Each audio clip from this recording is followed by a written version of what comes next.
Assalamualaikum warahmatullahi wabarakatuh. Selamat pagi pemirsa Sultan TV. Senang sekali saya Bian Oktario bisa hadir kembali menemani Anda pada pagi hari ini di talk show Bincang Hari ini, di mana pada pagi hari ini kita akan mengajak Anda untuk berbincang-bincang mengenai sesuatu yang hangat. Dan pada pagi hari ini kita akan berbicara mengenai Ridwan Kamil yang sempat menyatakan diri untuk berminat maju pada Pilpres 2024. Dan pada pagi hari ini kita akan berbincang bersama dengan Mas Adi Praitno selaku pengamat politik dan sudah tergabung bersama kita. Selamat pagi, Assalamualaikum Mas Adi. Assalamualaikum Mas. Gimana Salam. gimana kabarnya pada pagi hari ini, Mas? Gini-gini aja, alhamdulillah. Alhamdulillah lancar aktivitasnya. Banyakkan WFH sesuai dengan anjuran pemerintah. Siap. Dan kita berbicara mengenai yang sempat disinggung Ridwan Kamil, di mana ia menyatakan siap untuk maju di Pilpres 2024. Nah, kalau Mas Adi sendiri menilai seperti apa sebenarnya elektabilitas dari Ridwan Kamil itu sendiri untuk saat ini? Dari beberapa survei yang saya rilis secara terbuka, Iya. Oktober dan Februari tahun ini, itu selalu Iya.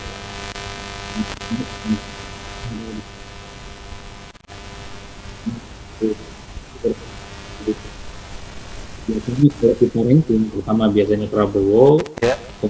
Ganjar, kemudian ada Anies, biasanya itu ada Sandi, kalau tidak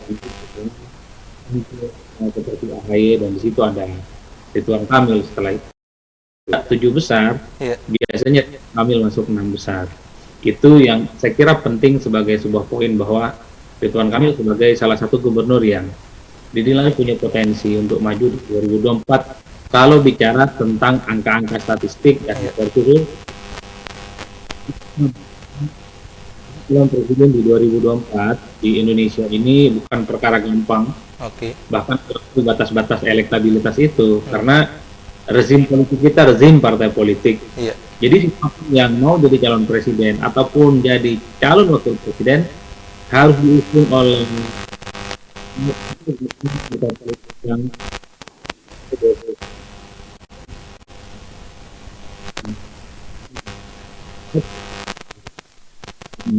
sangat rumit bagi kita memiliki kualitas dan kualitas.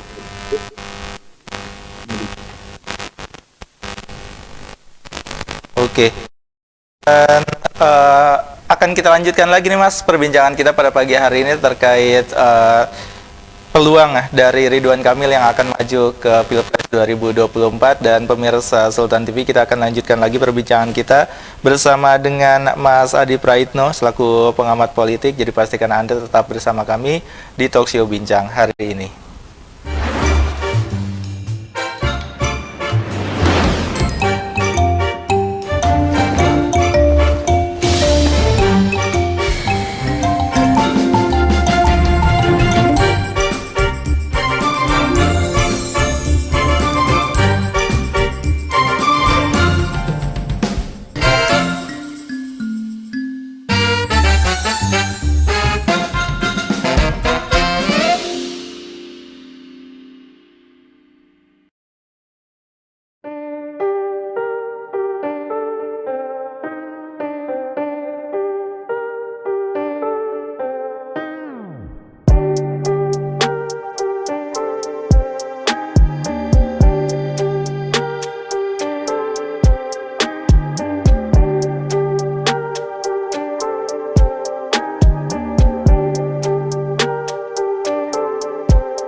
Baik pemirsa Sultan TV, Anda masih tetap bersama kami di Talk Show Bincang hari ini, di mana kita masih membahas tentang Ridwan Kamil yang menuju Pilpres, dan kita masih bersama dengan Mas Adi Praitno, pengamat politik. Dan kalau tadi sempat disinggung sebelumnya, kalau Ridwan Kamil ini memang mungkin akan ada hambatan juga ketika ingin melaju di Pilpres 2024, terlebih kalau berbicara dengan partai politik yang memiliki kecenderungan mengusung kadernya sendiri. Nah, kalau dari Mas Adi sendiri melihat ini tantangan apa yang akan dihadapi Ridwan Kamil, terlebih dia tidak memiliki partai dan partai politik sendiri ini cenderung untuk mengusung kadernya sendiri. Ini seperti apa nih, Mas? Ada dua hal ya yang saya kira menjadi tantangan relatif serius. Pertama soal dukungan partai politik ya. Yang itu tidak boleh tidak memang harus segera dicari oleh siapapun yang di Pilpres. Yang kedua adalah soal konsistensi menjaga elektabilitas Kamil misalnya. Karena kan Ridwan Kamil ini akan berakhir masa jabatan politiknya di tahun 2022. Itu artinya ada sekitar setahun atau setahun setengah Ridwan Kamil juga akan kehilangan panggung politik. Akan menurunkan tensi, bahkan juga akan mengurangi soal porsi pemberitaan yang terkait dengan Ridwan Kamil. Nah, di tengah dua hal itu apa yang harus segera dilakukan oleh Ridwan Kamil itu tentu butuh satu analisa, butuh kajian-kajian yang tentu cukup serius bagi Ridwan Kamil. Dari elektabilitas tidak panggung dalam waktu setahun dan setahun setengah itu nggak gampang, Mas. Biasanya akan munculan wajah-wajah baru, entah itu dari kalangan menteri, karena juga banyak kan menteri Jokowi yang ingin maju gitu, tapi sekarang masih belum kelihatan. Sebelum main di tikungan akhir untuk menunjukkan bahwa mereka juga bergairah, punya hasrat untuk maju Pilpres. Di sini sebenarnya nanti ketika kepala-kepala daerah itu populer seperti Ridwan Kamil, ada juga Anies, ada Ganjar, setelah tidak lagi jadi gubernur, tantangan utama apakah mereka tetap menjadi media darling, apakah tetap menjadi perbincangan publik, apakah tetap menjadi spotlight diskursus 2024, karena sekali lagi mereka saat ini populer ya karena dikenal sama orang sebagai gubernur. Mereka dikenal populer saat ini ya karena memang adalah gubernur-gubernur yang kebetulan provinsinya sedang berdenyut gitu ya. Jawa Tengah tentu populasinya banyak, Jawa Barat populasinya banyak, Jakarta adalah sentrum bahkan miniatur Indonesia. Jadi kalau mereka saat ini sedang disorot karena posisi mereka sebagai gubernur. Tapi kan orang bertanya, what's next setelah nggak jadi gubernur? Kan itu sebenarnya tantangan yang cukup bagus. Jangan-jangan nanti setelah nggak jadi gubernur bukan naik elektabilitas dan popularitas Ridwan Kamil miliknya. Kan itu yang mesti dijaga. Saya menyebutnya ini adalah dua jalan terjal yang mesti dihadapi oleh Ridwan Kamil, yaitu mencari dukungan partai politik, karena belum tentu partai politik yang akan menampung Ridwan Kamil itu automatically akan menjatuhkan Ridwan Kamil sebagai capres ataupun cawapres. Karena logika partai tidak mudah sebenarnya memberikan karpet merah ke orang yang dinilai baru untuk maju di tengah kecenderungan ketua umum partai politik yang sebenarnya ingin ikut tanding. Coba cek, Gerindra sudah mematok harga mati Prabowo Subianto. PDIP sudah mematok, anggap saja misalnya Puan Maharani akan maju. Golkar ada Erlangga Hartarto, dan ada Ahy, PKB ada Caimin, ketika bahkan sudah muncul nama ketua umum mereka Soeharto yang mulai dikawin-kawinkan dengan Erlangga misalnya. Even PKS sekalipun juga ingin memajukan ketua umum mereka. Maksud saya PKS misalnya coba Dewan Suro mereka juga akan diusung. PAN sempat muncul akan diusul ataupun Susno Bachir. Nah, ini letak kerumitan yang sebenarnya sedang dihadapi oleh Ridwan Kamil untuk mendapat dukungan partai politik ya. Tentu soal ancaman elektabilitas setelah sudah tidak lagi jadi gubernur. Saya kira dua hal itu ya. Oke. Dan kalau berbicara mengenai tadi Ridwan Kamil sudah tidak lagi menjabat sebagai gubernur, apakah ada kemungkinan Ridwan Kamil ini akan masuk ke dalam partai politik untuk lebih memudahkan dia melaju di Pilpres 2024? Mungkin statement politik Ridwan Kamil yang terbaru kan saat ini sedang ikhtiar. Allah tahun depan katanya akan masuk partai politik. Itu kalau kita baca berarti Ridwan Kamil serius ingin jadi capres, Iya. ingin maju di pilpres, makanya masuk partai politik. Cuman kan orang bertanya, kira-kira partai politik mana? Kalau dilihat kecenderungan rata-ratanya, kalau Ridwan Kamil tetap mematok harga mati, ingin maju, tentu partai-partai politik dong, karena slot pencapresan sudah penuh, terutama buat mereka anggota umum. Iya kan? Iya. Jadi ceritanya, kalau Ridwan Kamil itu masuk dan bergabung partai, mimpinya tidak mematok harga mati pencapresan. Ya, kalau diusung capres, alhamdulillah, enggak ya, sudah jadi kader biasa. Kalau itu ada opsi yang lain, saya kira semua partai akan welcome. Golkar misalnya, Ridwan Kamil boleh bergabung dengan Golkar. Tapi kalau soal pencapresan, kita masih punya ketum, namanya Erlangga. Iya kan? Iya, iya. Begitupun dengan partai-partai lain, saya kira. Nah, kalau dilihat rata-rata kecenderungan itu, paling mungkin ya, skenario yang paling aman bagi Ridwan Kamil adalah ikut konvensi Partai Nasdem Oke. yang sampai saat ini belum digelar, tapi sudah mulai mencoba untuk melakukan beauty contest, semacam tes kecantikan untuk mencari figur pemimpin yang bakal diusung di Pilpres 2024. Itu yang paling mungkin, ataupun belakangan ketika PAN sudah mulai melancarkan jala-jala politik ke Ridwan Kamil untuk masuk ke partai mereka gitu ya. Cuman pertanyaan, apakah mau gitu ya PAN memberikan karpet biru buat Ridwan Kamil yang sebenarnya adalah akan menjadi orang baru nantinya. Itu sih Mas yang saya baca ya, soal tingkat kesulitan Ridwan Kamil masuk partai. Artinya walaupun masuk partai belum tentu otomatis akan diusung jadi capres. Karena kalau melihat passionnya, Iya. Ridwan Kamil cari partai ingin maju, kan begitu. Benar. Tapi tidak ada opsi lain seperti misalnya masuk partai, ya hanya sebatas menjadi kader biasa, anggota biasa gitu ya. Kalaupun toh mau dijagokan sebagai kandidat pilpres, ya mungkin itu adalah sebatas bonus. Tapi itu kan tidak kelihatan. Yang lebih mengemuka di Ridwan Kamil adalah ingin maju sebagai capres ataupun sebagai cawapres. Makanya butuh partai. Benar-benar. Dan kalau sebelumnya juga dari Partai Amanat Nasional ini mengatakan tidak menutup kemungkinan untuk mengusung dari Ridwan Kamil. Namun seperti yang kita tahu gitu, PAN sendiri ini juga memantau lalu juga Khofifah dan juga Erick Thohir. Nah, peluangnya sendiri jika dibandingkan dengan Anies Baswedan, Khofifah dan juga Erick Thohir seperti apa di PAN? Kalau melihat kecenderungannya, PAN juga terlihat nyaman ya dengan Ridwan Kamil. Bukan kali ini saja misalnya Zulkifli Hasan bertemu dengan Ridwan Kamil. Korespondensi historisnya misalnya terlacak dari beberapa bulan yang lalu. Zulkifli Hasan rajin sekali safari dan show politik ke Jawa Barat dan bertemu dengan Ridwan Kamil.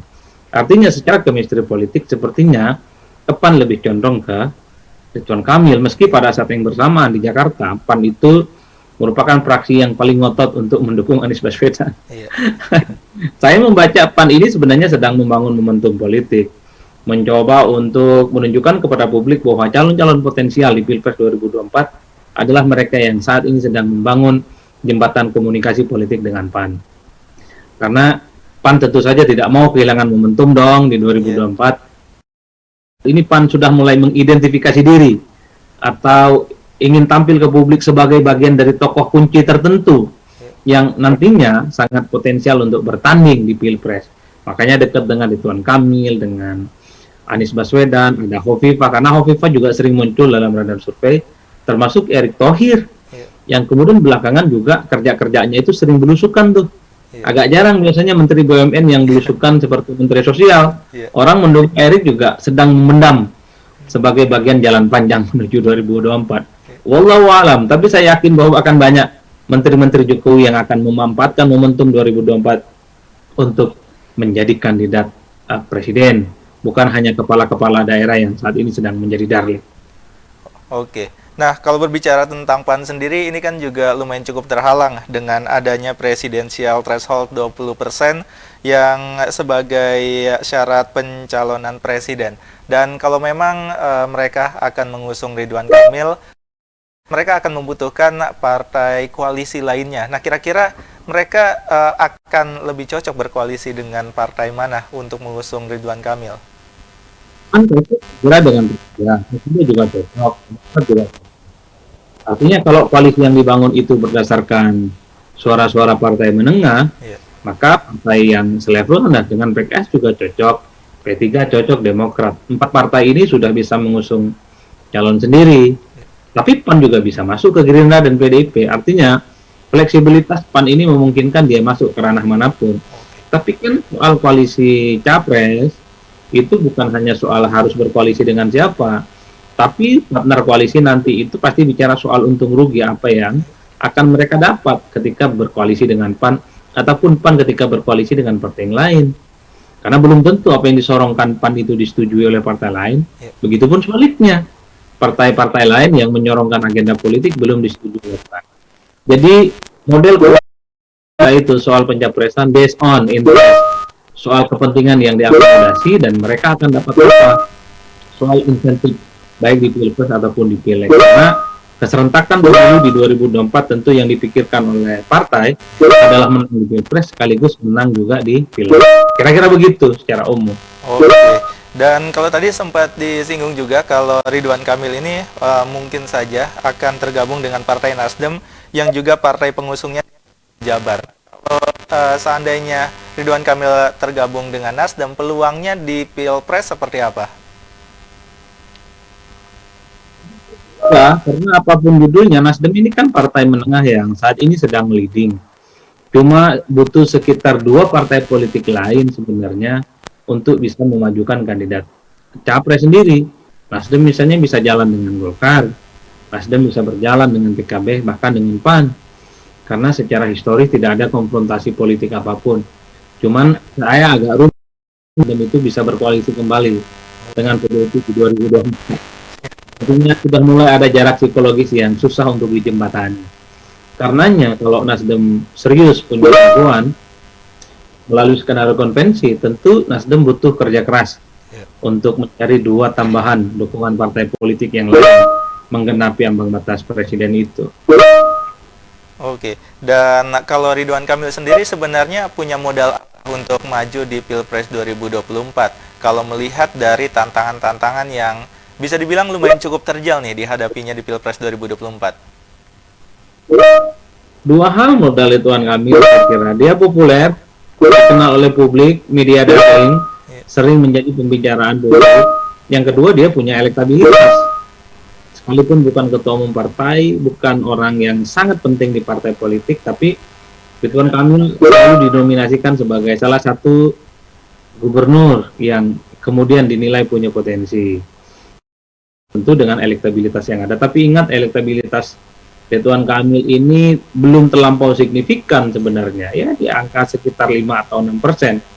Angka ini relatif lebih baik dibandingkan dengan elit-elit partai yang lain seperti Muhaimin Iskandar, seperti Puan, bahkan bisa melampaui Risma dan Hovifah gitu ya, termasuk Erlangga. Tapi dalam berbagai survei yang kita lakukan, Ridwan Kamil ini tidak pernah melampaui satu Prabowo, tidak pernah melampaui Ganjar, dan tidak pernah melampaui Anies Baswedan. AHY misalnya.